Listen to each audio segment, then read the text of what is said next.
¿Qué tal, amigos? Es un gusto saludarlos y darles la bienvenida a una emisión más de su programa La Entrevista. En esta ocasión nos encontramos con el licenciado Jorge Martínez Gracida. Muchísimas gracias por aceptar esta entrevista y además por permitirnos estar en su despacho, porque el licenciado Jorge es notario y además escritor. Muchas gracias a ustedes. Agradezco la oportunidad de hablar ante cámaras tan importantes como CorTV y dirigirnos a su amable audiencia, a la que agradezco también su paciencia. Gracias, don Jorge. Y bueno, platíquenos, ¿cuál es la diferencia entre notario y ser escritor? Bueno, hay que darnos cuenta que el notario es un escritor, también escribe todos los días, pero se le ha dado en llamar escribano o antiguamente escriba. Y el ser notario significa una especie de encadenamiento por una ley. Los notarios no somos libres de escribir lo que nos plazca. No podemos escribir ficción, no podemos crear personajes, estamos arrojados por la ley y por un protocolo inflexible.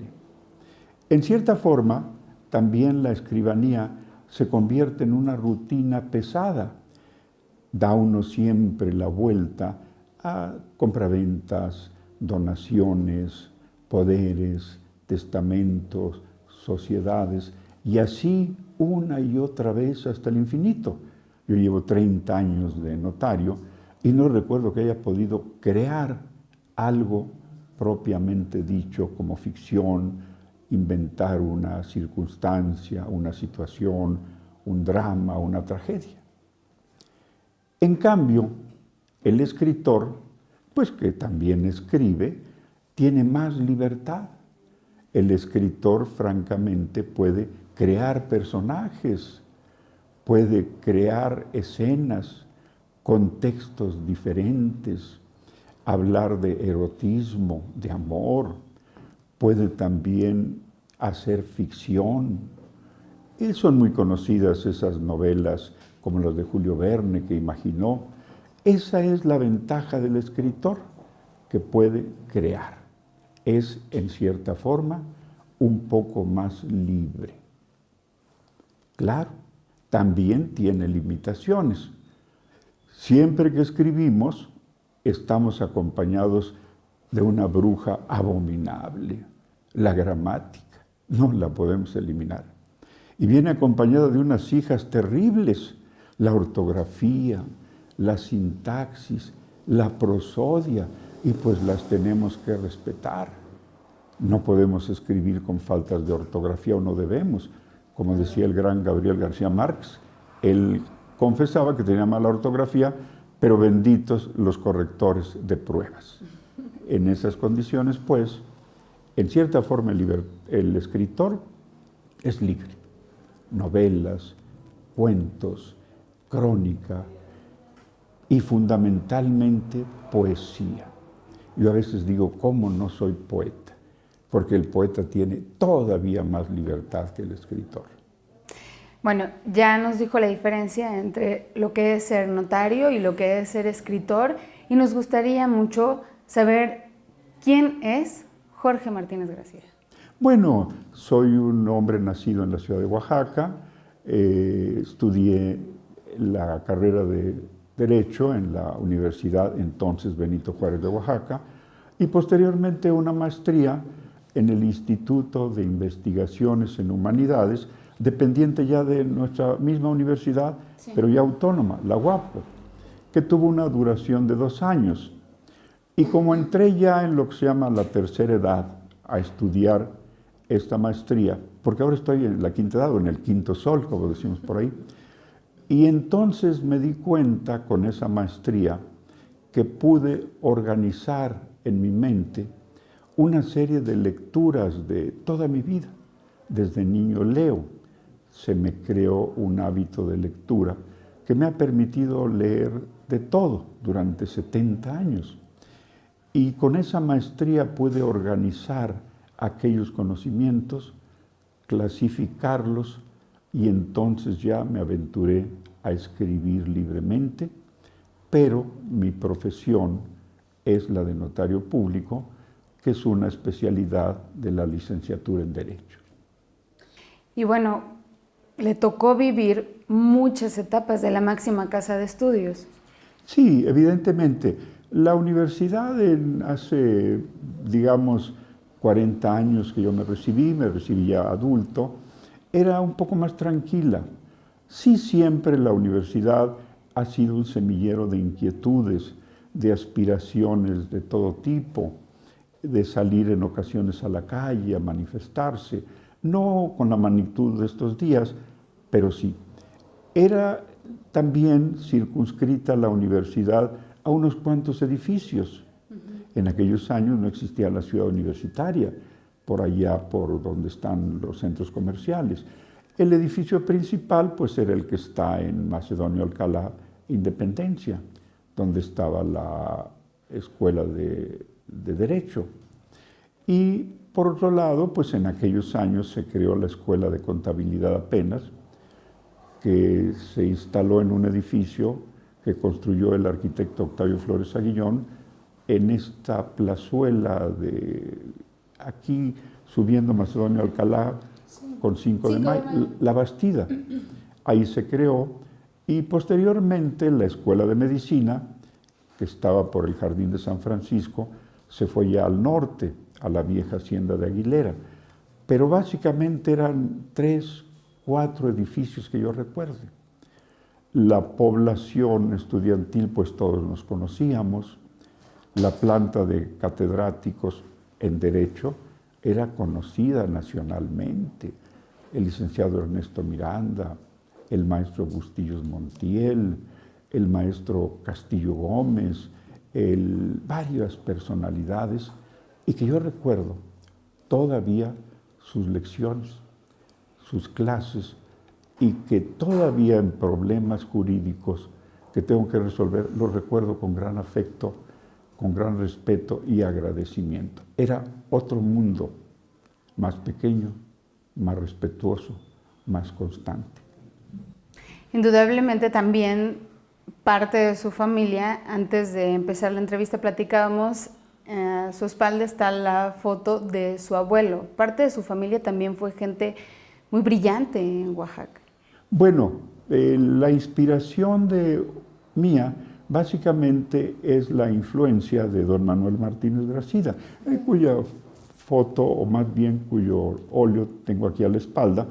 Él fue un muy reconocido historiador, escritor, se le ha calificado incluso de polígrafo, porque escribía de todo, se pasaba la vida escribiendo y se puede afirmar que su obra es monumental.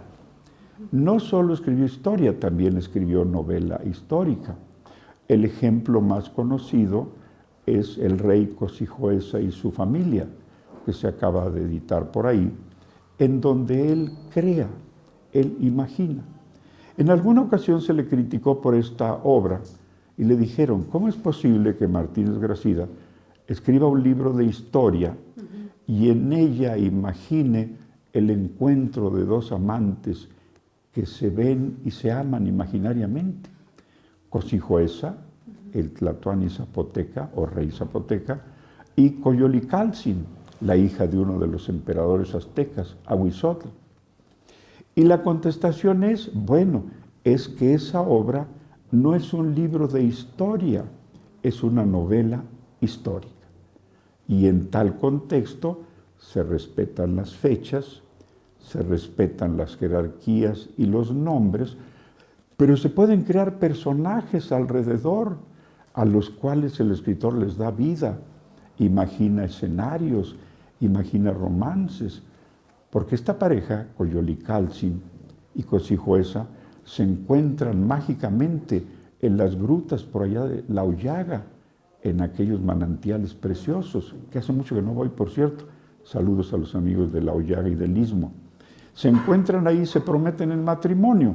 Imagínate. Bueno, es una ficción literaria y si ustedes leen el libro, es una ficción muy bella.